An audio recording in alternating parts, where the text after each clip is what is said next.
Dalam hadis Nabi SAW mencela bid'ah dalam agama. Antara hadis yang menunjukkan bahawasanya Nabi SAW tak suka benda bid'ah. Nabi kata, wa iyyakum wa muhdatsatil umur fa inna kulla muhdatsatin bid'ah wa kulla bid'atin dhalalah. Hati-hati kamu dengan benda baru dalam agama, kerana setiap benda baru dalam agama itu bid'ah, dan setiap bid'ah itu sesat. So Nabi SAW dalam hadis ini mencela bid'ah. Nabi tak bagi kita terlibat dengan bid'ah. Apa itu bid'ah? Bid'ah itu ialah benda baru dalam agama. Bid'ah ni benda baru dalam agama yang tidak ada asal. Macam mana nak tahu benda tu bid'ah ke tidak? Dengan salah satu daripada dua cara, ataupun dengan dua syarat. Syarat yang pertama, benda yang tak ada zaman Nabi SAW,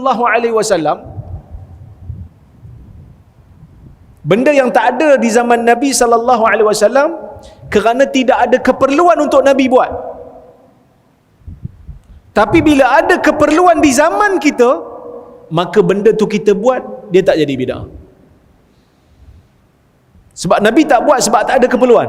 Kita buat sebab ada keperluan. Contoh, zaman Nabi SAW, Quran tidak dihimpunkan dalam satu mushaf dengan satu qiraat ataupun dengan satu lurah yang sama. Sebab Nabi kata, Quran ni diturunkan dengan 7 bahasa, dengan 7 lahjah. Masuk zaman Osman himpun satu mushaf, ya, yang tak pernah dilakukan. Zaman Abu Bakar lagi dah dihimpunkan mushaf. Zaman Nabi SAW bukan tak tulis, tapi tak dihimpunkan macam kita sekarang. Sebab Quran masih turun, dan ayat Quran ni ada yang turun awal, ada yang turun kemudian. Jadi sebab itu Nabi tak himpunkan dalam satu. Nabi suruh tulis, sahabat catat, Abu Bakar susun. Adakah mushaf hari ini bid'ah? Tak. Kerana ada keperluan untuk himpun supaya terpelihara Quran tu. Zaman Nabi SAW, Quran kita tak ada baris. Kita hari ni ada baris tak Quran? Ada baris. Kalau tak ada baris, macam mana nak baca? Kan? Saya baca bunyi syair, Ramli baca tak bunyi langsung. Kalau Quran tak ada baris, memang kita baca tak bunyi langsung. Macam mana nak baca ni ustaz? Dah lah, titik pun tak ada, baris pun tak ada. Tapi masuk di zaman terkemudian, diletakkan titik dan diletakkan baris. Adakah benda tu bid'ah? Benda tu bukan bid'ah. Benda tu masuk dalam masalih mursalah. Apa itu masalih mursalah? Sesuatu yang dibuat, yang tak ada zaman Nabi SAW, tapi kita buat kerana ada maslahah, kerana ada kepentingan. Dan kita tak pernah kata baca Quran yang ada titik dan baris lebih banyak pahala daripada baca Quran yang ada di zaman Nabi. Kita tak pernah kata. Siapa yang kata macam tu? Bid'ah. Faham? Okey. Selesai satu kes.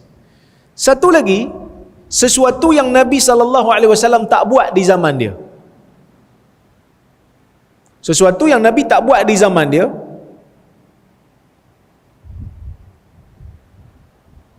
ada keperluan untuk buat tapi tetap Nabi tak buat, maka tak buat tu bid'ah, tak buat tu sunnah. Tadi Nabi tak buat sebab tak ada keperluan. Sekarang ni Nabi buat, Nabi tetap tak buat walaupun ada keperluan. Tak buat tu sunnah. Macam mana? Tuan-tuan, semayang tarawih kat masjid ni, ada azan tak? Bilal azan tak untuk semayang tarawih? Oh, Bilal pun tak ingat dah. Dia tengok ustaz Pak Imam. Tak kan? Mana ada azan? Iqamah tak? Mana ada iqamah? Biasa orang sebut as-salatu jami'ah je. Betul tak? Tuan-tuan semayang tarawih kan? Ada imam muazzin kata, Allahu Akbar, asyhadu an la ilaha illallah. Tak ada kan? Itu untuk solat isyak. Untuk solat tarawih tak buat kan? Pasal apa tak buat?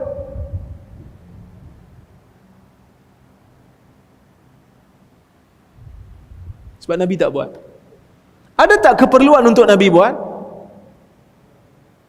Patutnya ada keperluan lah, sebab nak himpunkan orang dan sebagainya. Sama solat raya pun. Solat raya, mana ada azan? Mana ada iqamah? Sedangkan keperluan ada tak untuk himpunkan orang solat di musalla, di tanah lapang? Ada. Tapi Nabi tak buat. Tak buat itulah sunnah. Satu kes. Selesai yang tu. Benda yang Nabi SAW tak buat di zaman dia, kena tengok. Nabi tak buat tu, ada tak sebab ada halangan ataupun tak ada? Kalau Nabi tak buat sebab ada halangan, kita boleh buat kalau halangan tu dah tak ada. Kalau Nabi tak buat, sedangkan tak ada halangan untuk Nabi buat, tetap Nabi tak buat. Tak buat tu sunnah. Apa benda ustaz ni? Pening kepala saya. Sebab tu belajar bab bid'ah ni susah. Ramai ustaz-ustaz pun tak faham. Sebab tu bila kita sebut bab bid'ah ni orang marah. Sebab susah nak faham. Nabi tak buat sebab ada halangan. Bila Nabi dah meninggal, Nabi dah wafat, halangan tu dah tak ada, kita boleh buat. Walaupun Nabi tak berterusan buat. Contoh, Nabi SAW solat tarawih berapa malam? Berjemaah. Nabi buat di masjid 3 malam. Kita buat berapa malam? Hari ni hari yang ke 9. Malam ni malam ke 10. Cepat tuan-tuan. Sepertiga habis dah ni. Nabi buat 3 malam je. Kita buat dah malam ke 10. Malam ni insya-Allah buat lagi. Bid'ah tak? Tak bid'ah. Sebab kenapa Nabi buat 3 malam je? Nabi sendiri sebut, aku takut salat berjemaah tarawih di masjid akan diwajibkan ke atas kamu. So Nabi tinggal tu sebab Nabi takut ada halangan. Halangannya takut jadi wajib. Bila Nabi dah wafat, masuk zaman Umar tengok Umar buat satu ketetapan. Umar tengok orang sana semayang sikit, sini semayang sikit, sana semayang sikit. Umar kata, tak boleh jadi ni. Kita himpunkan balik manusia, jadikan satu imam. Ubay bin Ka'ab jadi imam. Bid'ah tak? Tak bid'ah. Sebab Nabi dah tunjuk. Cuma Nabi tinggalkan kerana ada halangan. Zaman Umar, dah tak ada halangan. Kerana Nabi dah wafat. Syariat telah sempurna. Tak mungkin salat tarawih jadi wajib. Boleh buat berterusan. Tak ada masalah. Saya bagi contoh yang lain. Nabi SAW ada waktunya meninggalkan solat duha.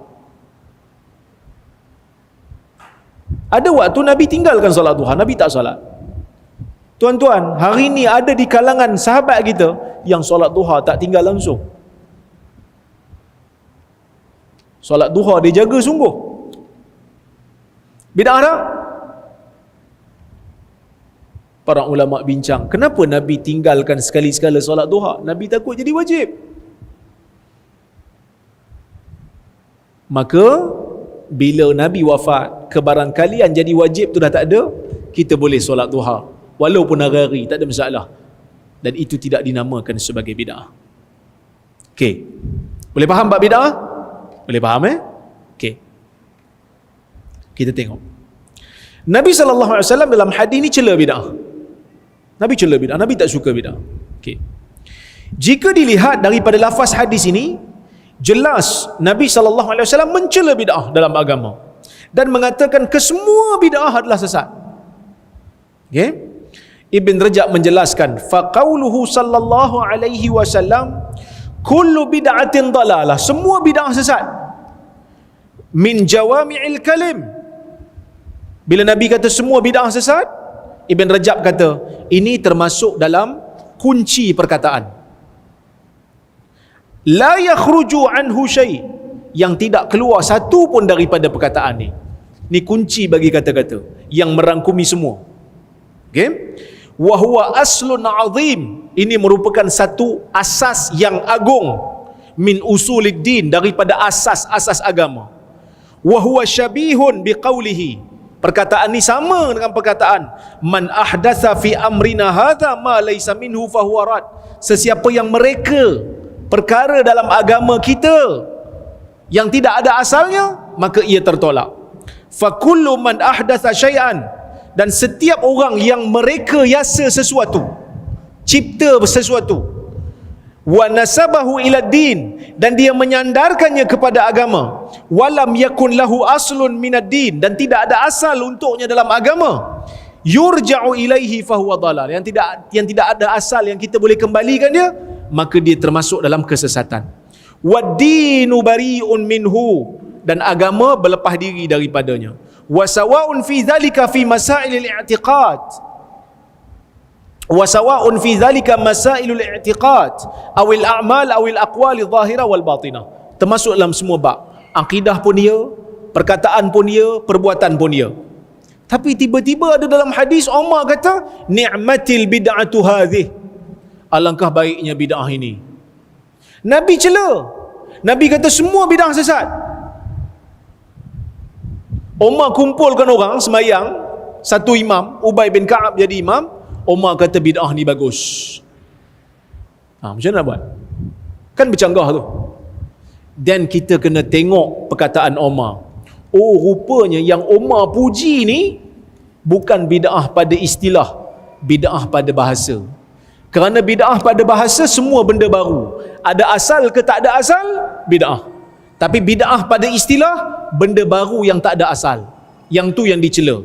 Bid'ah pada bahasa, benda baru yang ada asal pun bid'ah, yang tak ada asal pun bid'ah. Sebab itu Ibn Rajab kata, wa amma ma waqa'a fi kalami salaf min istihsani ba'dil bid'ah, apa yang berlaku pada perkataan salaf yang menganggap baik bid'ah, fa inna madzalika fil bid'ah lughawiyah la syar'iyyah, yang dimaksudkan dengan pujian terhadap bid'ah tu bid'ah pada bahasa, bukan bid'ah pada syarak. Wa muraduhu anna hadzal fi'l lam yakun ala hadzal wajh qabla hadzal waqt, maksudnya perbuatan ni tak pernah dibuat di zaman Nabi dengan bentuk ini, dengan cara ini, dengan tempat ini, tapi ada asalnya di zaman Nabi sallallahu alaihi wasallam. Okey, wallahu alam. Jadi ini ada penting lagi, sikit lagi. Dia kata faminha, Nabi SAW dia kata menggalakkan orang untuk melakukan qiyam Ramadan, dan Nabi gesa orang untuk buat. Dan manusia pada zaman Nabi SAW yaqumuna fil masjid jama'at mutafarriqah wa wahdana, manusia pun solat, tapi solat adalah mutafarriqah, sini sikit, sana sikit, sini sikit, ada yang solat seorang-seorang. Maka dia kata wa huwa salla bi ashabihi fi Ramadan ghaira lailah, dan Nabi pernah salat bersama dengan sahabat bukan hanya satu malam, 3 malam. Summa amtana'a min zalika, kemudian Nabi berhenti, Nabi tak berjemaah dengan sahabat lagi dah, mu'allilan bi annahu khashiya ayyuktaba alaihim. Nabi pun tinggalkan kerana Nabi takut akan menjadi wajib. Fayajizu anil qiyam bihi, jadi orang tak mampu nak solat tarawih ni sebab jadi wajib, orang tak mampu takutnya. Wa hadha qad umina ba'dahu sallallahu alaihi wasallam, dan ketakutan ini telah pun menjadi aman setelah kewafatan Nabi sallallahu alaihi wasallam.